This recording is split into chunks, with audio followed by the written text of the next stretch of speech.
Session, हाँ, अभी विस्तार को समेटने का चल रहा है। जूम सेशन में टॉपिक चल रहा है विस्तार को किस तरह से हमें समेटना है ताकि हम कर्मातीत अवस्था पे पहुंच पाए।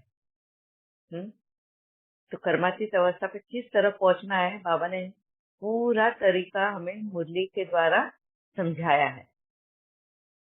अभी विस्तार को कैसे समेटना है, हमने ये पहले वाले सेशन में एक हिस्सा लिया था, उसमें से ओनली वन पार्ट, और वो था रिलेशन का।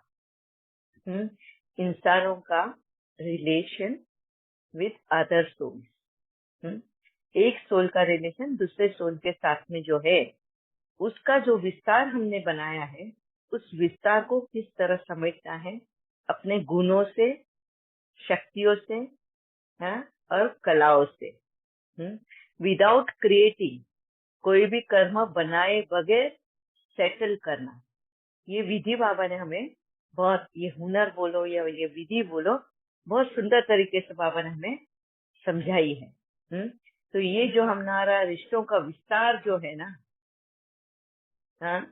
रिश्तों का, कर्मों का विस्तार बोलेगी, रिश्ते में रिलेशन के कर्मों का विस्तार, पूरी दुनिया में जो फैला है, तो उसको समेटने का जो हुनर बाबा ने बताया हमें, उसके बारे में हमने लास्ट टाइम केस में डिस्कस किया था। और वो था तीनों तरीके से, वाचा, कर्मणा और मनसा। हम जो अमृत वेला में करते हैं मनसा सेवा, तो ये मनसा सेवा जो है हमारी दुनिया के कोने कोने तक पहुंचती है, और जो भी हमारा विस्तार है इस दुनिया में, जन्मों जन्मों से जो हमने विस्तार बनाया है, शोले तो बदलते आए हैं हम जन्म जन्म, मगर विस्तार कहीं ना कहीं आधा अधूरा छोड़ कर आए हैं।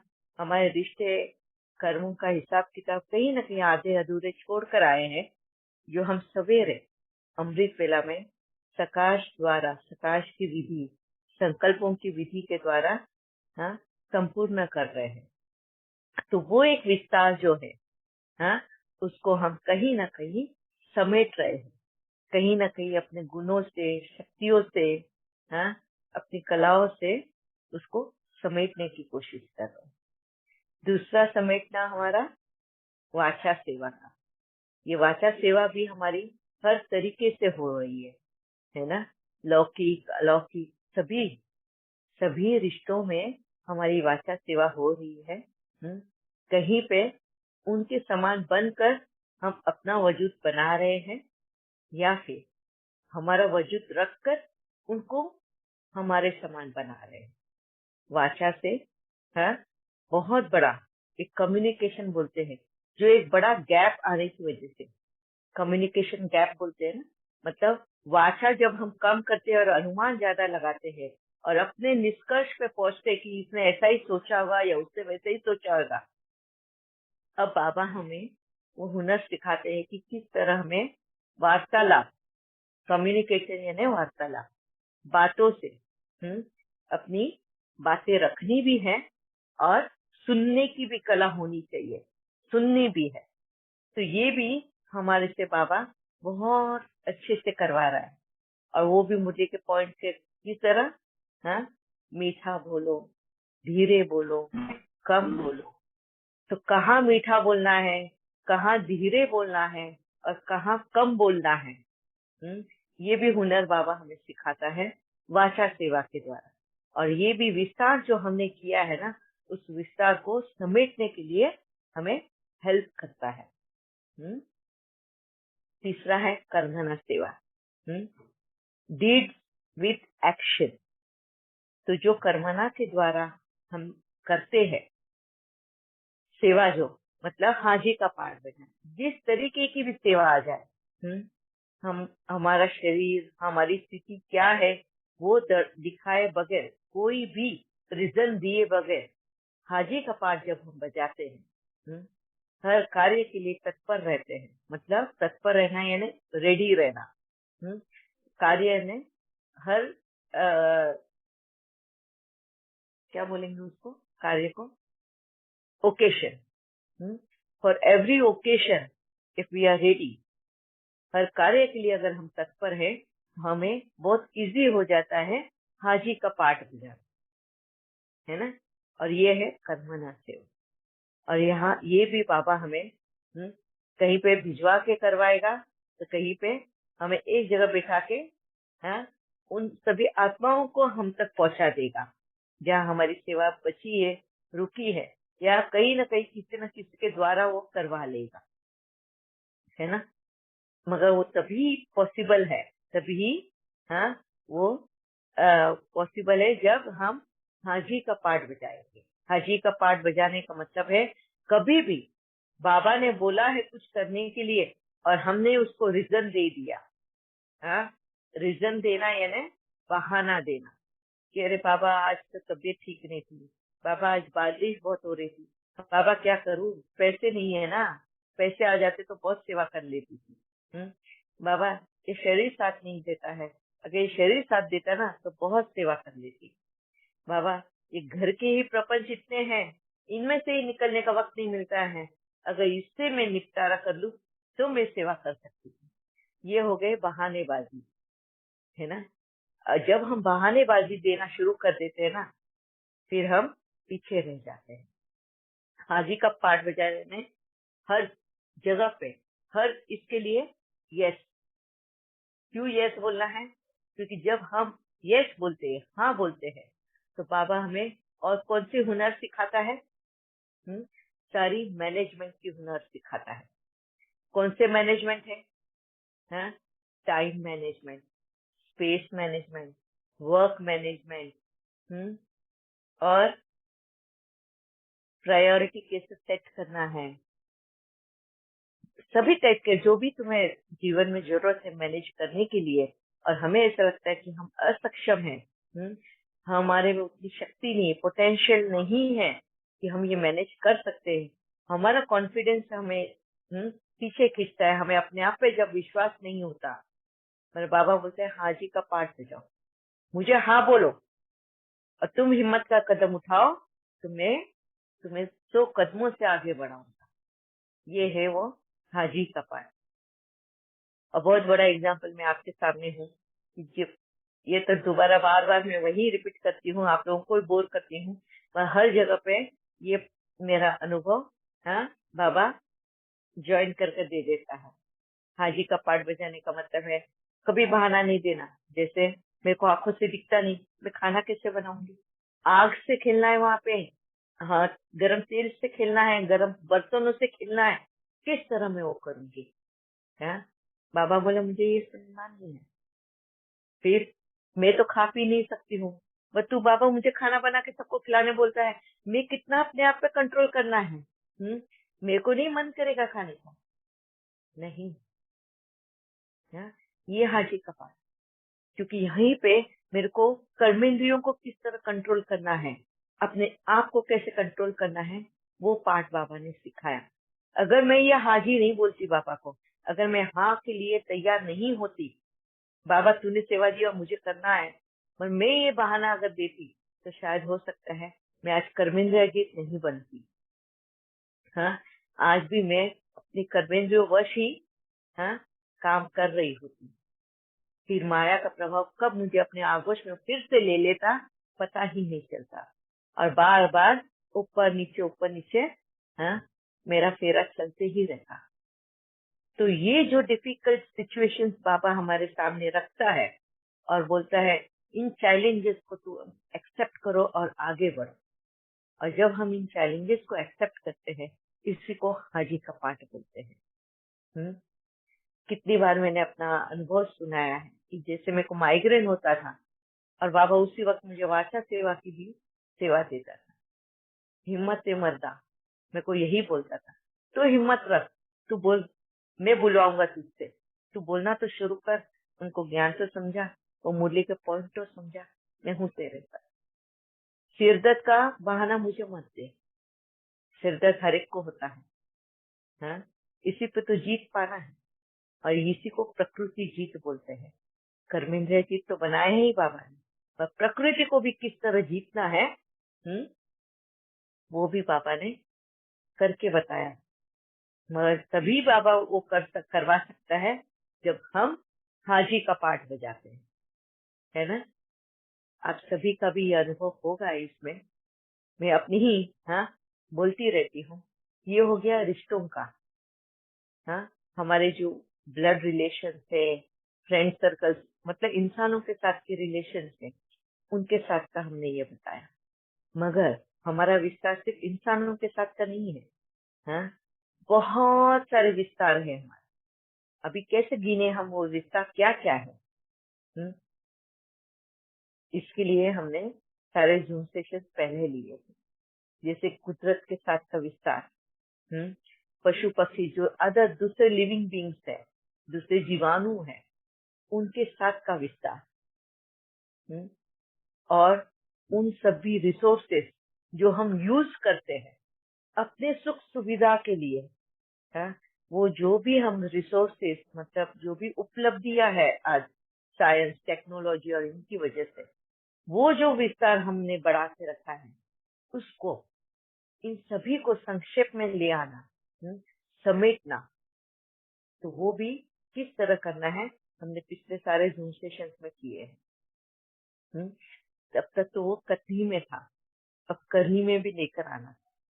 तो मेरा अनुभव के द्वारा मैंने आप लोगों को ये सारी, हाँ, किस तरह करना है, इसको समेटने का काम करना है, वो अब मेरे अनुभव से मैंने आप सभी को समझाया था कि किस तरह जानवरों का भी। ये लास्ट वाला जो समेटा मेरा हुआ वो है दूध का। भले ही मैं 2 चम्मच दूध पीती थी एक दिन में, वो 2 चम्मच भी क्यों? जब ये क्वेश्चन मैंने अपने आप से पूछा तब उसका भी त्याग हो गया, है ना। तो ये लास्ट वाला जो समेटा मेरा था वो बहुत ही एक पावरफुल मेरे लिए था, एक बहुत ही बड़ा चैलेंज था मेरे लिए, क्योंकि मेरे पास दूसरे और कोई ऑप्शन भी नहीं थे कि चलो चाय में दूध ही नहीं किया तो मैं चाय पीना छोड़ दूं, वो भी ऑप्शन नहीं था मेरे पास, है ना। लेना तो है ही वो चाय, मगर अब बिना दूध का। अभी ऑप्शंस में दूसरे सोया मिल्क है, ये मैं ट्राई कर रही हूँ, मगर ये भी एक बड़ा चैलेंज है। शरीर अभी उसको साथ नहीं देता क्योंकि आदत नहीं है।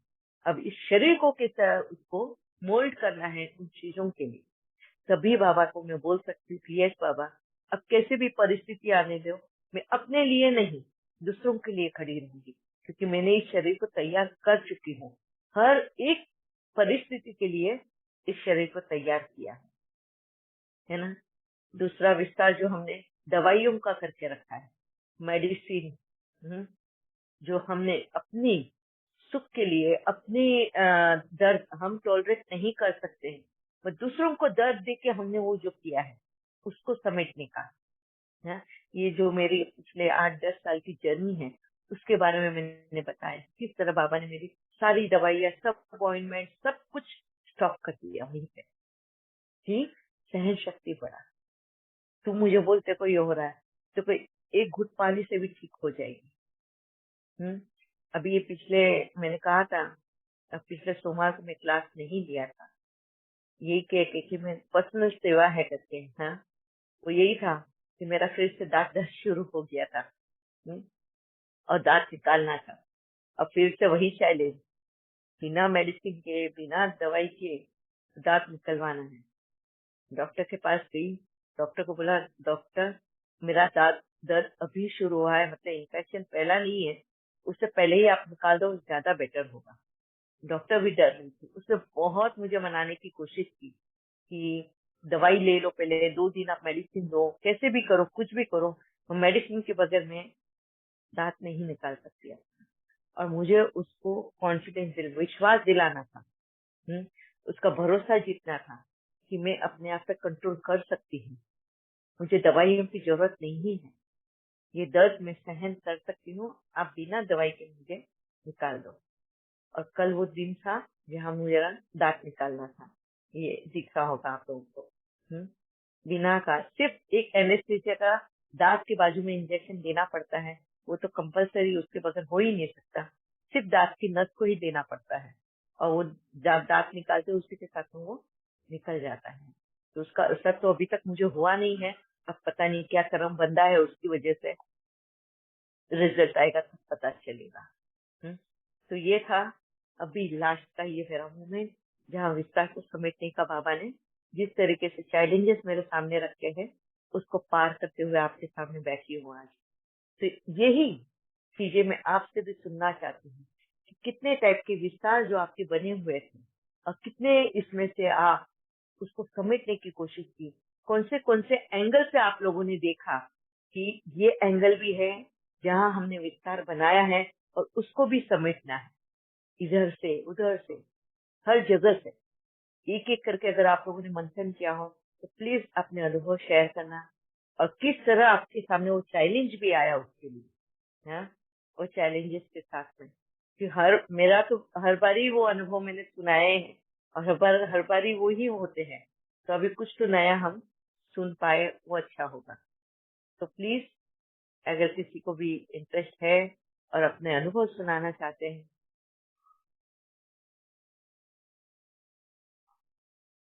अनम्यूट करना अगर कोई बोलना चाहता हो तो। और कौन सा एंगल बचा हो समेटने के लिए?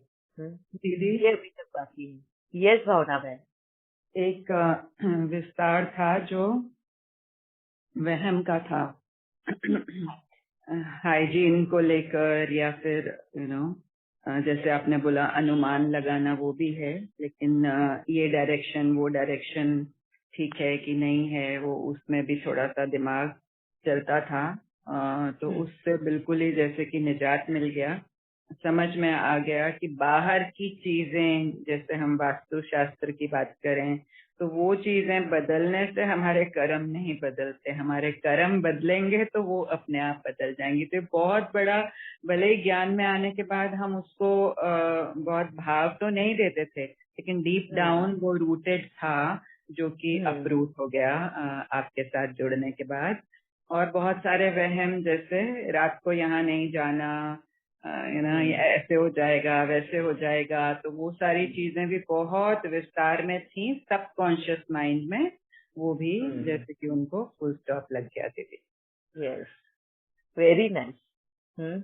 जो अंधविश्वास के बारे में हम बात करते हैं, तो बाबा ने अंधविश्वास के बारे में बहुत मुरली में तो समझाता ही है। हाँ, मैंने अपने अनुभव से, मैं भी बहुत विश्वास करती थी ये सब बातों को, भूत प्रेत से लेके सारे जादू टोने, नजर लगना, सब बातों में। नींबू मिर्ची जो होता है ना, हम लेमन एंड मिर्ची एक धागे में पीरो के दरवाजे के बाहर लगाना, वो घोड़े की नाल को बाहर लगाना, क्या नहीं हर चीज में मैं बिलीव करती थी, बस ज्ञान में आने से पहले। हाँ, और ज्ञान में आने के बाद में थोड़ा थोड़ा कम तो हो गया, मगर जैसे भावना पे ने कहा ना, टोटली नहीं गया। तो कहीं ना कहीं, क्योंकि ज्ञान में आने के बाद में भी ये बातें सभी, हाँ, सेंटर से लेके सभी जगह पे, हाँ, अभी तक चल रही है। तो वो हमें निकलने का रास्ता वो लगा ही नहीं कि इसमें से भी निकलना होता है। जब बाबा ने कान पकड़े और कान पकड़ कर मुझे एक एक बात बताई और समझाई, है कि भूत प्रेत मतलब क्या है, कौन से भूत प्रेत होते हैं, आत्माएं अगर भूत प्रेत में गिनी जाएगी तो मैं तो सबसे बड़ा भूत हूँ फिर। हाँ, इस तरह से बाबा मेरे साथ में बात करता था। मैं तो एक परमात्मा हूँ, परमात्मा हूँ, मैं सबसे बड़ा भूत हो गया तुम लोगों के लिए। हाँ, इविल सोल्स के बारे में तुम बोलते हो, इविल सोल्स, इसके बारे में तो बताओ मुझे, इविल सोल कौन हो गए? शरीर छूट जाने के बाद में इविल सोल बनते हैं क्या? तो तुम तो सारे शरीरधारी हो, फिर मुझे तो तुम्हें समझाने को आना ही नहीं चाहिए, तुम लोग तो बहुत शुद्ध हो फिर। हाँ, तो इस तरीके से बाबा मुझे एक एक बात समझाई है, हाँ, कि किस तरह अंधविश्वास से बाहर निकलना है। कोई इविल सोल्स के बारे में जब बाबा मुरली में बात करता है तो वो हम ही भटकती हुई आत्माएं हैं। हाँ, नहीं तो बाबा मुरली में क्यों बताता?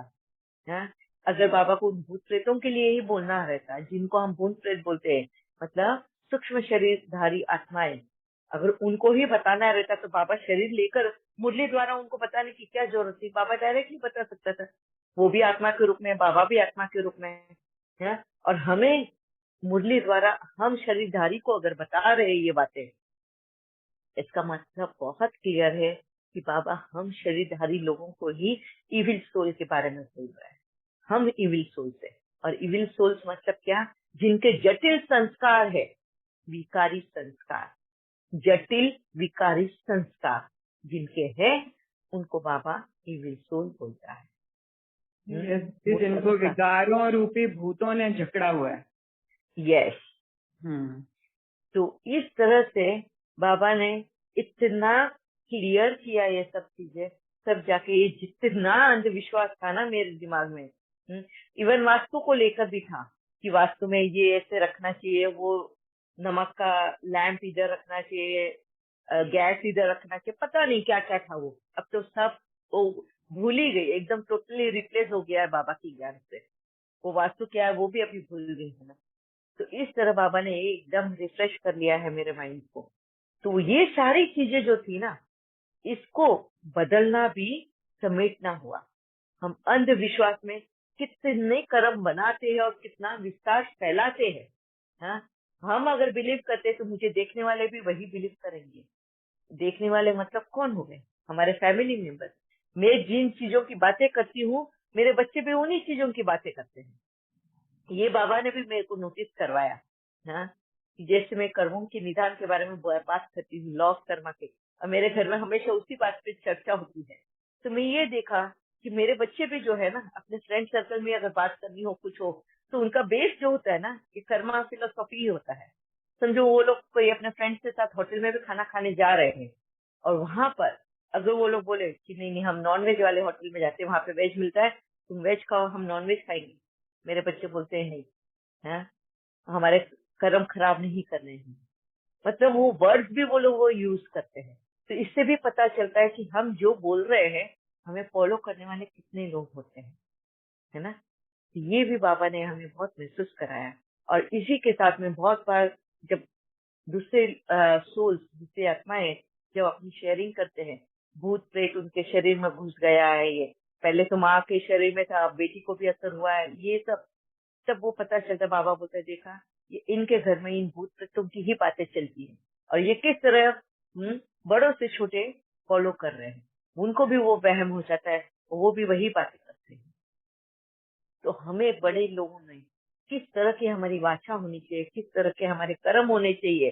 क्यों? क्योंकि हमारे साथ साथ हम पूरे एक परिवार नहीं, हाँ, ऐसे बोलो कि लीगल से फॉलो होती है। हाँ, हमारी वंशज तैयार हो रही होती है, हमें देख के दूसरे भी वही फॉलो कर रहे हैं। तो ये जब भी महसूस हुआ, हाँ, तब टोटली बाबा ने पहले तो स्व पे काम करने को सिखाया। हाँ, तो ये एक जो विस्तार था उसको समेटा पहला। जब मैंने अपने विस्तार को समेटा, मेरा देखने का दृष्टिकोण ही बदल गया, तभी मैंने समेटना शुरू किया।